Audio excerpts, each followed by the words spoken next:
ইন্তেকাল করার সময় জবানটা বোবার মতো হয়ে গেছে, কথা বলতে পারে নাই। অনেক মানুষ এভাবে মারা যায় না? আমার নবীকে বলেন, ইয়া রাসূলুল্লাহ, আমার মা যে এমন ভাবে মারা গেছে, নবীজি আমার মনে হইতেছে আমি আমার আম্মা জানকে বোবা হওয়ার আগে কালেমা পড়াইছিলাম।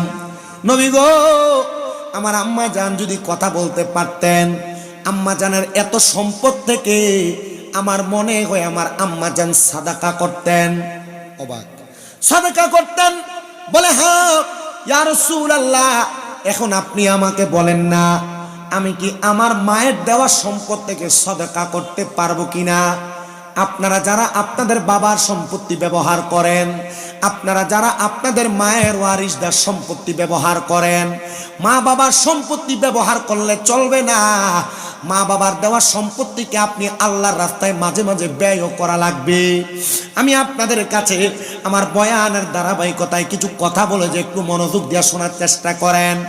এ মুসলমান ইমানদার, আমাকে সাবজেক্ট নির্ধারণ করে দেওয়া হয়েছে নবীজির মুজিজা সম্পর্কে বলার জন্য।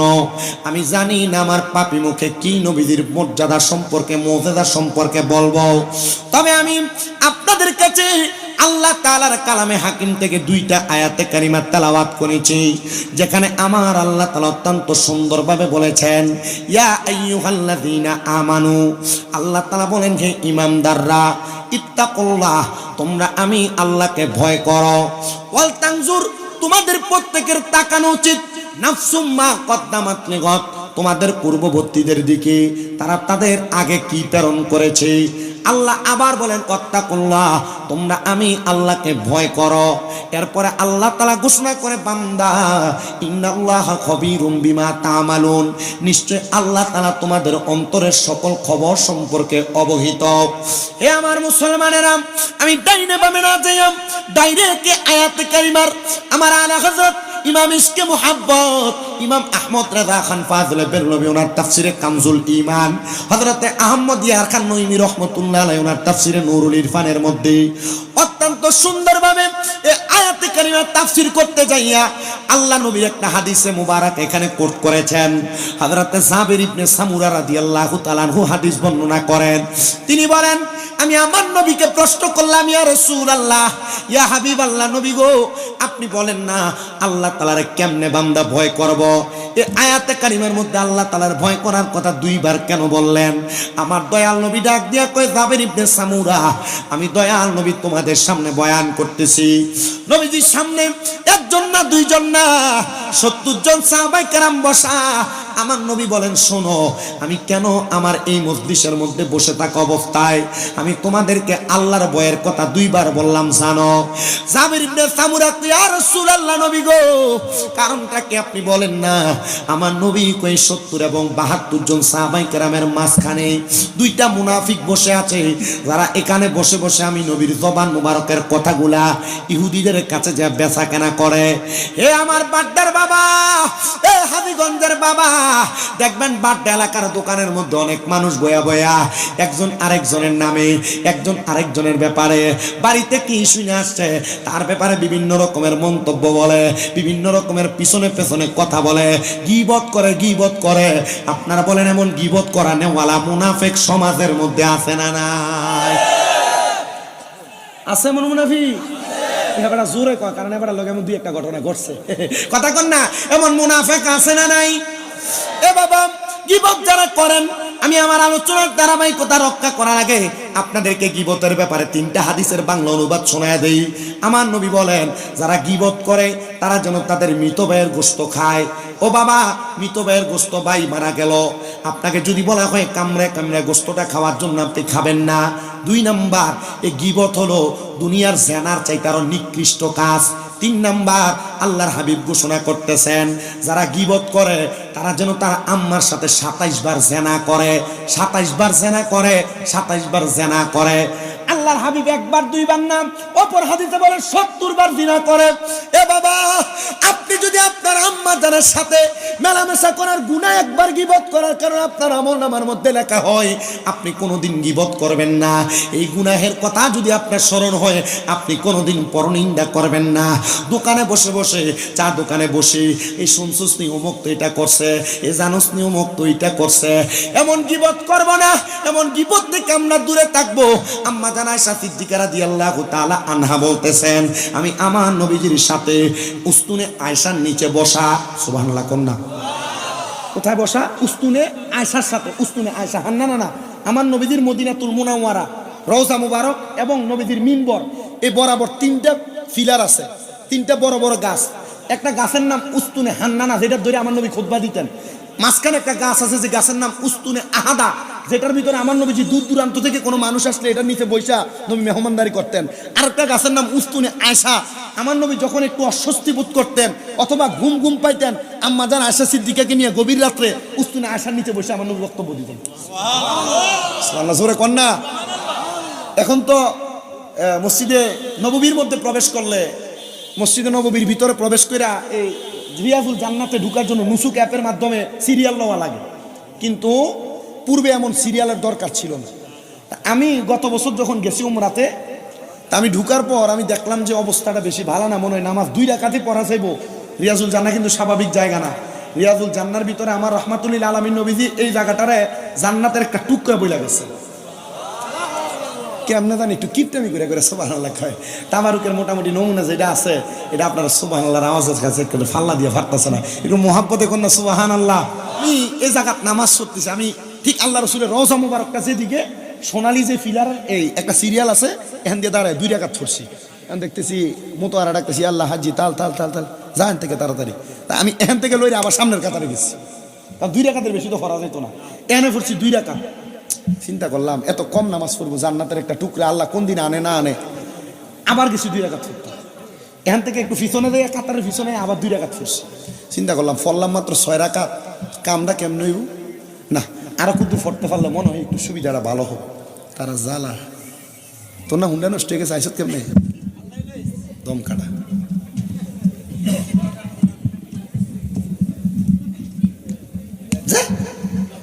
বাবা যা আর আসেনি কোনো মাসুদ কু হুন্ডা লয়ে কাম দেয়,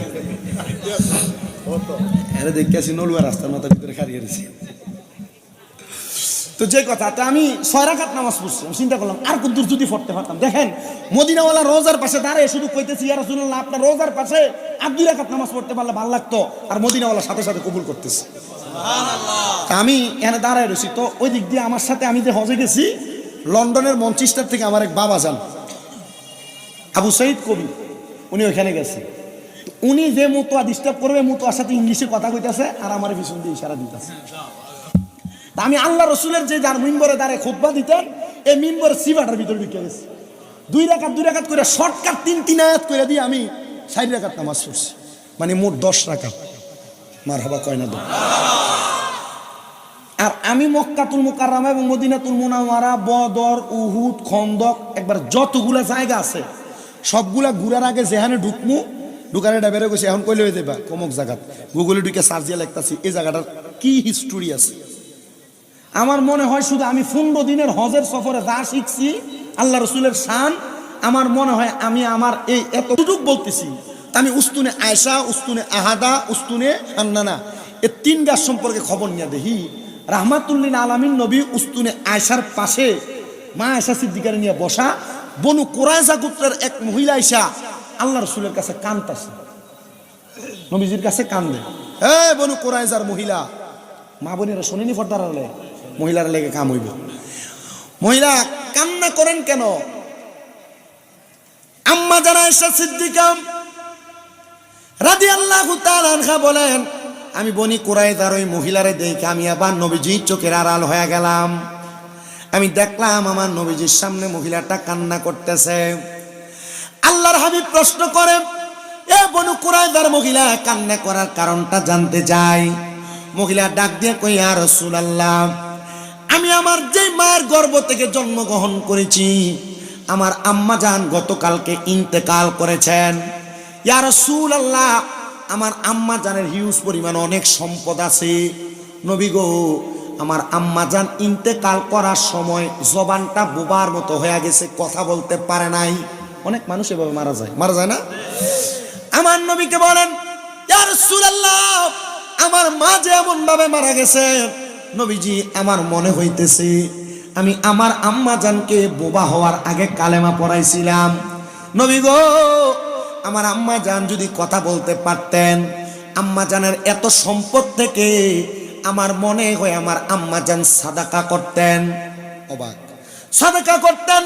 বলে, হ্যাঁ ইয়া রাসূলুল্লাহ, এখন আপনি আমাকে বলেন না আমি কি আমার মায়ের দেওয়া সম্পদ থেকে সাদাকা করতে পারবো কিনা?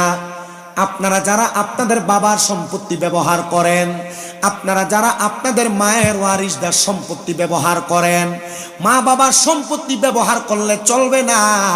মা বাবার দেওয়া সম্পত্তিকে আপনি আল্লাহর রাস্তায় মাঝে মাঝে ব্যয়ও করা লাগবে।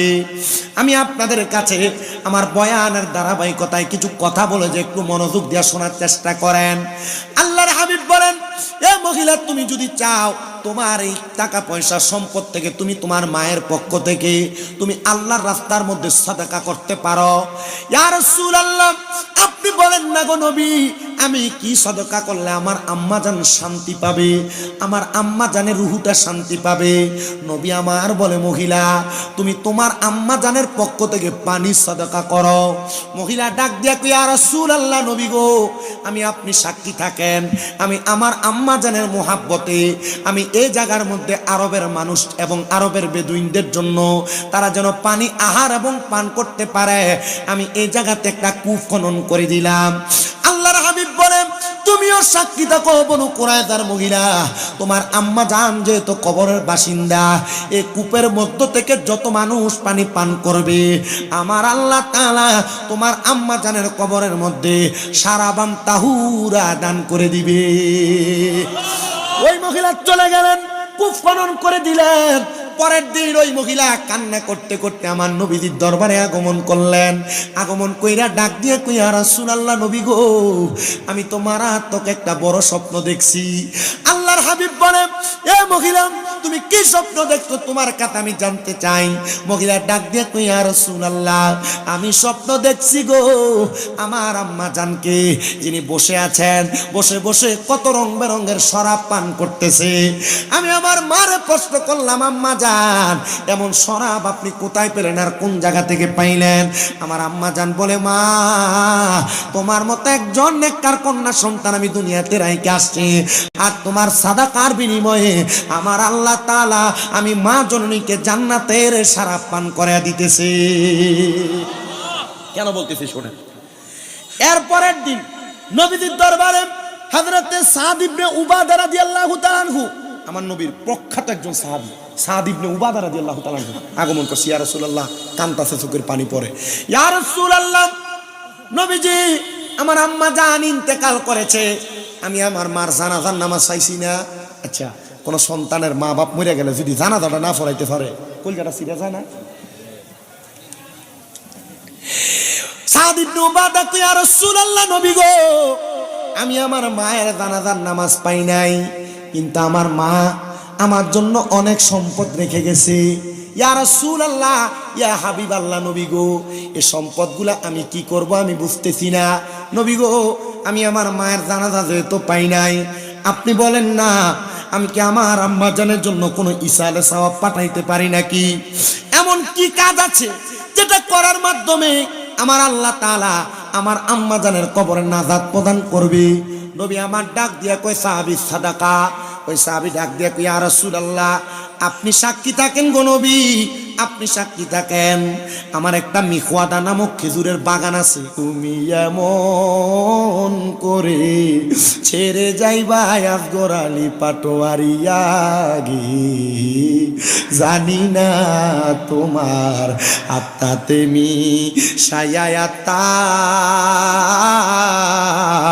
কইতাম কত মনের কথা গো, এখন কার কাছে কই মনের কথা, কেউ নাই আমার। আমার আপনা মুর্শিদ কার কাছে কই মনের কথা কেউ নাই আমার আপনা আগে জানি না তুমি এমন করে ছেড়ে যাইবা বেছা আগে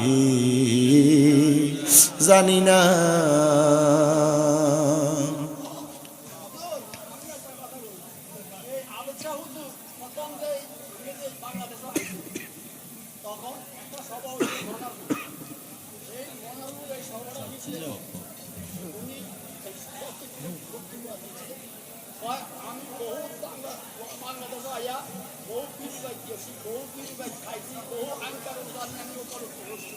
বহু হাদিস তরি জানি ইনশাআল্লাহ পূর্ব বাংলার ভিতরে উষা দিয়া খেলাইয়া সালুন দিয়া সাইলা আহলে সুন্নতুল জামাতের কাজিয়া তরিকার খাঁটি বীর পাইছি কুমিল্লা শাহপুর এমন বীর আমি বর্তমানে দেখি না। মারহাবা দি জোরে কয় দি মারহাবা আবে চাল মাদানি জবানের কথা শাহপুরে উনি হক্কানি ফিল হইছে মারহাবা কোন না 89 বছর বয়স আল্লাহ দিলে ওনার হুজুরকে আমি বলছি চলছি সমাজ মুক্তাদি হুজুরের মুরিদ আমি এই আমি এই দোয়া করব না আমারে এরপরে একটা মানুষ আছে ভিতর নিয়ে একটা মিট মেলাইছে তার কথা আরে হচ্ছে বসে এই আইবারি দাঁড় করেছি হেসুমে বুঝছেন না আমি আগে এই হেতে আইয়া সবার বন্ধু মারহাবা কোন না বেটা উনি তো আল্লাহর শান বুঝাইতেছে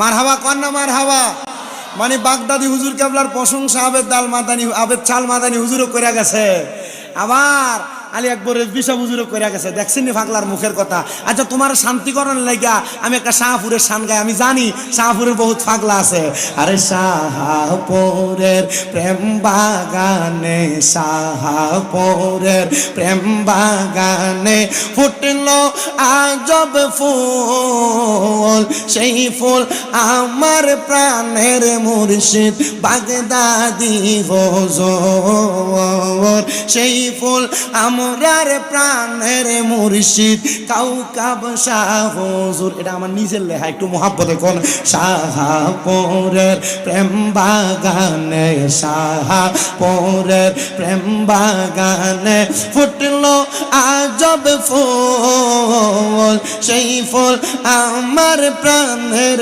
মুর্শিদ বাগদাদি হুজুর সেই ফুল আমরার প্রাণের মুর্শিদ কাউকাব শাহ হুজুর প্রেম বাগানে ফুটলো আজব ফুল বাগদাদি বাবার নয়ন মনে কাউকাব শাহ হুজুর আল্লাহ আল্লাহ জিকিরেতে থাকেন যে মশগুল সেই ফুল আমরার প্রাণের মুর্শিদ বাগদাদি হুজুর সেই ফুল আমরার প্রাণের মুর্শিদ কাউকাব শাহ হুজুর জবান খুলে জোরে কনিয়া বলি আল্লাহ ও বন্ধু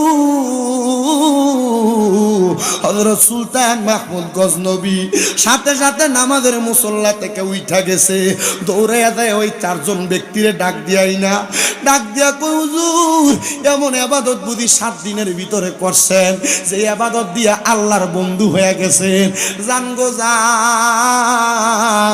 আমি আমার বাসায় চাইরা দিলাম আপনারা 4 জনের আমি আমার বাসায় দিয়া দিলাম জোরে জোরে কন্যা আল্লাহু আকবার আরে মাত্র 7 দিনের ইবাদতে বাসায় ছাইরা দিয়া বাসায় ওই 4 জনরে দিয়া দিছে অন্য কোনো কারণ না অন্য কোনো কারণ না পাগলা মানুষ গো হিসাবরা শান হলে এমনি দিয়া দে মুরিদরে 2 ঘন্টা ওয়াজ করানোর পরে কেন আচ্ছা বইয়ের নাম নেই ও মুসলমান, ও নবীর উম্মতের দলেরা, এবার ওই চারজনকে বাদশাহীর দায়িত্ব দিয়ে সুলতান মাহমুদ গজনবী জংলায় যায় ইবাদত করে। জংলায় যায় যখন ইবাদত করে গো, জংলার মধ্যে যে আল্লাহরে ডাকে, জংলার মধ্যে যে রাসূলকে ডাকে, সুলতান মাহমুদ গজনবীর কাছে যাইয়া উনার সেনাপতিরা ডাক দিয়া কয়, সুলতান মাহমুদ গজনবী, আপনি কি বাদশার রাজপ্রাসাদে ফিরে যাবেন না? আপনি কি আপনার কর্মকার্য সম্পাদন করবেন না? সুলতান মাহমুদ গজনবী ডাক দিয়া কয়, এই বাদশাহীর কারণে আমার নবীজির চেহারা মুবারক বেজার আমি দেখছি, ওই বাদশাহী আমার দরকার নাই। ও মুসলমান ইমানদার, হারাম খাইলে, সুদ খাইলে, ঘুষ খাইলে, পরের হক মাইরা মাইরা খাইলে রহমতের নবী বেজার হয়, বেজার হয়, বেজার হয়। এই জন্য আমি সবার কাছে আপনারা জানাই রে আমার বাবাজিরা, বন্ধুরা, আপনারা হারাম খাওয়া থেকে দূরে থাকবেন, হালাল খাবার খাইবেন, এমন ভাবে ইবাদত করবেন যেন আপনার ইবাদতে নবী বেজার না হয়। নবী যদি বেজার হয় আল্লাহ বেজার হয়ে যায়, নবী যদি খুশি হয় আল্লাহ খুশি হয়ে যায়। আপনাদের সবার কাছে আপনারা আল্লাহ এবং তার রাসূলের সন্তুষ্টির জন্য কাজ করবেন, আল্লাহ এবং তার রাসূলের খুশির জন্য আপনারা কাজ করবেন। আল্লাহ এবং রাসূল যেই কাজ করলে খুশি হয় ওই কাজগুলা করবেন। রাজি আছেন? কে কে হাতটা উঠে দেখান, বলেন আল্লাহ রাসূলকে খুশি করার জন্য নামাজ কি চলবে না বন্ধ হবে? আপনারা বলেন নামাজ চলবে, জোরে কইতব নামাজ, রোজা আস্তে কয়, মনে হয় হুজুর এনতে বিরিয়ানি ফুটলা ডলে বাড়িলে আর খবর নাই, জোরে চলবে কইতইব। আল্লাহ রাসূলকে খুশির লাগে নামাজ, রোজা, হজ, যাকাত, দান, সদকা, সালাম দেওয়া, সুদখানা, সুদখানা, সাবধান। আল্লাহ আমাদেরকে কবুল করেন। 7 দিনের ইবাদতে বাদশাহী পেয়ে গেছে, আর বাদশাহ বলে এই রাজপ্রাসাদে গেলাম না, যে রাজপ্রাসাদে বাদশাহী পরিচালনা করার কারণে নবীজির চেহারা মুবারক বেজার দেখছি। আল্লাহ তাআলা আমাদেরকে সেই নবীর পাগল হিসেবে কবুল করেন। লাস্ট এ পাগলাতে তো কইছে নবীর একটা শান, হুজুর কি কর শেষ করে দিয়ে এরপর বিদায় নিয়ে কোনোরকম বাজ্যে যদি ঘুমাইতাম ফালি, একটু মোহাব্বতে আমার সাথে জবানটা খুইলা ইশক নিয়া পড়বেন। আমি তোমার প্রেমের ভিখারি ইয়া রাসূলুল্লাহ, আমি তোমার প্রেমের ভিখারি, বলেন আমি তোমার ইয়া রাসূলুল্লাহ, আমি তোমার, আরে বলেন আমি তোমার প্রেমের ভিখারি ইয়া রাসূলুল্লাহ, আমি তোমার। আপনারা কি রাসূলের প্রেমের ভিখারি এটা কইতে কষ্ট হইতাছে? একটু মোহাব্বতে এশক নিয়ে না করবেন, শেষ বেলা ছেড়ে দিয়ে তামু গানা একটু মোহাব্বতে পড়েন। আমি তোমার প্রেমের ভিখারি ইয়া রাসূলুল্লাহ, আমি তোমার প্রেমের রে, বলেন তোমারি প্রেমের গো রাসূল হয় না তুলনা, হয় না তুলনা গো রাসূল, হয় না তুলনা, বলেন তোমারি প্রেমের গো রাসূল হয় না তুলনা, নাই যে তুলনা গো রাসূল, নাই যে তুলনা।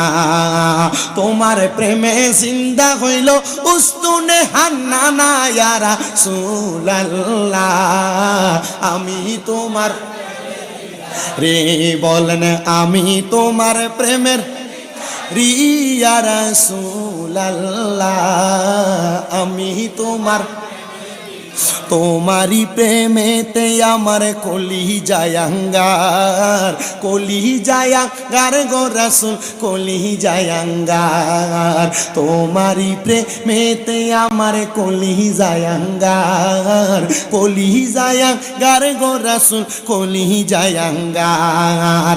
দেখা দিয়ে শান্ত করো সাকিয়ে কাউসার ইয়া রাসূলুল্লাহ, আমি তোমার রে, বলেন আমি তোমার প্রেমের ইয়া রাসূলুল্লাহ, আমি তোমার প্রেমের ভিখারি, কন্যা আমি তোমার প্রেমের ভিখারি ইয়া রাসূলুল্লাহ, আমি তোমার হেজাব উঠাও দিদার দেখাও ধন্য করো মোরে, ধন্য করো মোরে গো রাসূল ধন্য করো মোরে।